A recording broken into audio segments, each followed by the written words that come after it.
Magaalaa Adaamaatti kutaan magaalaa Luugoo caasaalee mootummaa fi dhaabbilee dhuunfaa raawwii hojii bara 2018 keessatti milkaa'ina olaanaa galmeessaniif beekamtii kenne. Hojii raawwachiisaan olaanaa kutaa magaalaa Luugoo obbo Mulaatuu Kabbadaa bara 2018 gama misoomaa siyaasaa fi hawaasummaan akka kutaa magaalichaatti hojiin hedduu hojjetamuu kaasan.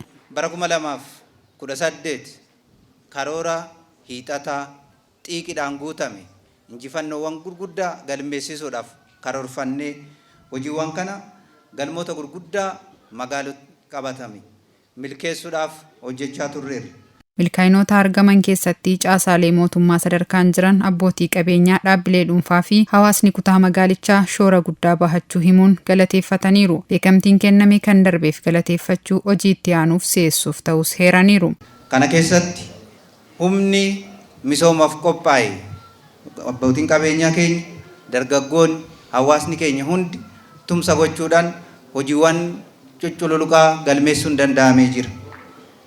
Akka kutaa magaalaa keenyattis hojiiwwan gama misoomaatiin hojjetaman baay'een isaanii lakkaa'uun hin danda'amu. Gama keessaniin isin qabannee hawaasa keenya misoomaaf ka'e kallattii mootummaan kaa'u qabatee warra tarkaanfatu qabannee kana milkeessuu dandeenyeerra jechuudha. 2018 galmeessine baranaaf galaa guddaa ta'e fuulduratti akka nu tarkaanfachiisu hojiiwwan hojjechaa turre keessatti kana hirkannoo godhannee hojiiwwan itti aanuuf akka deemnuuf karoora of danda'uu qabannee hojjechaa jirra.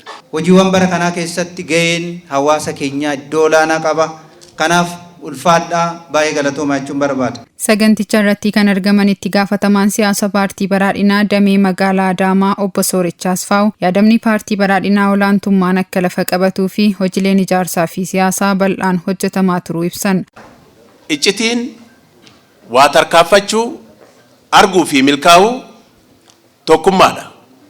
Tokkummaa keessatti caasan keenya sadarkaa zoonii jirtan, sadarkaa gareetti jirtan, caasan keenya sochii kam keessattuu misooma isaa yoo saffisiisu, nageenyummaa isaa tiksuun, caasaa nageenyaa waliin ta'uun daangaadhaa haga daangaatti magaalaa keenya dabalatee kutaa magaalaa isaa qehee isaa akka tasgabbaa'u, nagaan oolanii galuun akka danda'amu, nagaan oolanii galuu qofa osoo hin dandeenye daldalachuun akka danda'amu, qabeenya horachuun akka danda'amu, olaantummaa seeraa akka mirkanaa'u, achi keessatti immoo hojiin misoomaa gama hundaan eegalame jijjiirama olaanaa fi bu'aa olaanaa akka fidu ta'ee jira jechaadha. Raawwii bara kanaan bu'aan olaanaa akka magaalaatti galmaa'uu kaasuun karoora of danda'u bara 2019 milkeessuu fi caasaalee mootummaa fi hawaasni kutaa magaalichaa kutannoo argisiisee cimsee itti fufuu akka qabus himaniiru. Raawwii bara kanaa yoo ilaallu akka waliigalaatitti galma olaanaa geenyee jirra.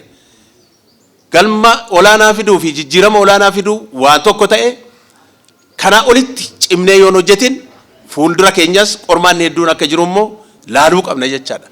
Dorgomtummaa keessatti ummanni magaalaa Luugoo jiru, ummanni kutaa magaalaa Bokkuu jiru, ummanni kutaa magaalaa Daabee fi kan biroo waluma fakkaata jechaadha. Kanaaf bakka jiru hundatti wal qindeessuun, tokkoomuun, kallattii fi waan mootummaan baase sirnaan hubatanii keessatti immoo hirmaannaa ofii cimsuun baay'ee murteessaa ta'a jechaadha.